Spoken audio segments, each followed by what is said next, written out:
consultant fertility specialist, Isha Fertility and Gynecology Center, consultant gynecologist, Cooperative Hospital, Palakkad. ഇന്ന് എല്ലാവർക്കും അറിയേണ്ട ഒരു വിഷയത്തെക്കുറിച്ചാണ്, എല്ലാവരും അറിയുമെന്ന് വിചാരിക്കുന്ന ഒരു വിഷയത്തെക്കുറിച്ചാണ് ഞാൻ പറയുന്നത്. Polycystic ovary. ഏതൊരു പേഷ്യൻ്റ് പീരീഡ് റെഗുലർ അല്ലാതെ വന്നാലും എനിക്ക് പോളിസിസ്റ്റിക് ഓവറി ഉണ്ട് എന്നൊരു ഡയഗ്നോസിസ് കൊണ്ടാണ് വരുന്നത്. എന്താണ് പോളിസിസ്റ്റിക് ഓവറി? PCOS എന്നാണ് എല്ലാവരും പറയുന്നത്. PCOS എന്ന് വെച്ചാൽ പോളിസിസ്റ്റിക് ഒവേറിയൻ സിൻഡ്രോം. അത് ഒരു അസുഖമല്ല, പല അസുഖങ്ങളുടെ ഒരു സ്പെക്ട്രമായിട്ടാണ് പറയുന്നത്.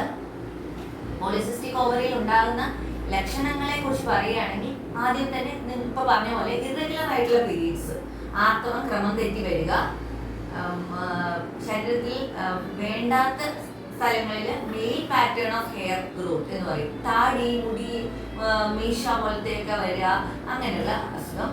ഹെയർ തിന്നായി വരിക. പിന്നെ പൊതുവേ ഇത് ഒബീസ് ആയിട്ടുള്ള ആൾക്കാർക്കാണ്. എന്നാൽ ഒബീസ് ആയിട്ടുള്ളവർക്ക് മാത്രമേ പോളിസിസ്റ്റിക് ഓവറി വരുള്ളൂ, അങ്ങനെയില്ല. മെലിഞ്ഞവർക്ക് പോളിസിസ്റ്റിക് ഓവറി വരാം. എല്ലാ ആർത്തവ ക്രമക്കേടുകളും പോളിസിസ്റ്റിക് ഓവറിയാണോ? അല്ല, അല്ല.